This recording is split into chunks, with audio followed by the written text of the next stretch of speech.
এই মুহূর্তে যে খবরের দিকে নজর রাখতে হচ্ছে, হকারদের নিয়ে বৈঠকে মেয়র, মুখ্যমন্ত্রী কড়া বার্তার পর তৎপর হয়েছে কলকাতা পুরসভা। আপনারা জানেন যে 5 সদস্যের যে প্রতিনিধি দল গঠন করা হয়েছে, সেই প্রতিনিধি দলে রয়েছেন অরূপ বিশ্বাস, রয়েছেন ফিরহাদ হাকিম, রয়েছেন মলয় ঘটক। অন্যদিকে এই এই এই 5 সদস্যের দলের মধ্যে রয়েছেন দেবাশিস কুমার এবং অতীন ঘোষও। আজ মেয়র হকারদের নিয়ে বসেছেন। আজ বিকেলেই হকারদের নিয়ে বৈঠকে বসতে চলেছেন মেয়র ফিরহাদ হাকিম, মেয়র পারিষদ সহ বিদ্যুৎ মন্ত্রী এবং হাতিবাগান গড়িয়াহাট নিউ মার্কেটের হকার ইউনিয়নের সঙ্গে বৈঠক হবে আজ। আমাদের সঙ্গে রয়েছেন আমাদের প্রতিনিধি দুর্গাদাস বন্দ্যোপাধ্যায়। দুর্গাদাস, যে বৈঠক হওয়ার কথা শোনা যাচ্ছে যে মেয়র ফিরহাদ হাকিম তিনি বসবেন হকারদের সঙ্গে, কি জানতে পারছো?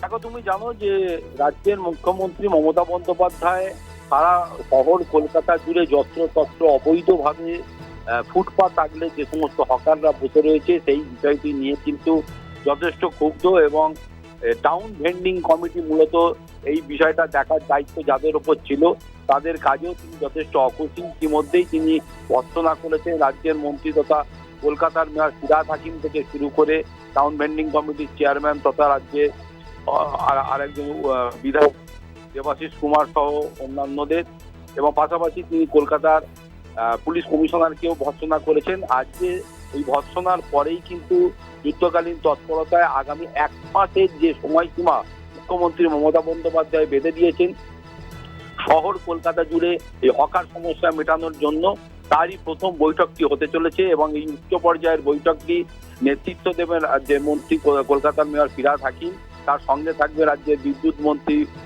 অরূপ বিশ্বাস, থাকবেন আইন মন্ত্রী মলয় ঘটক, থাকবেন দেবাশিস কুমার থেকে শুরু করে ডেপুটি মেয়র অতীন ঘোষ থেকে শুরু করে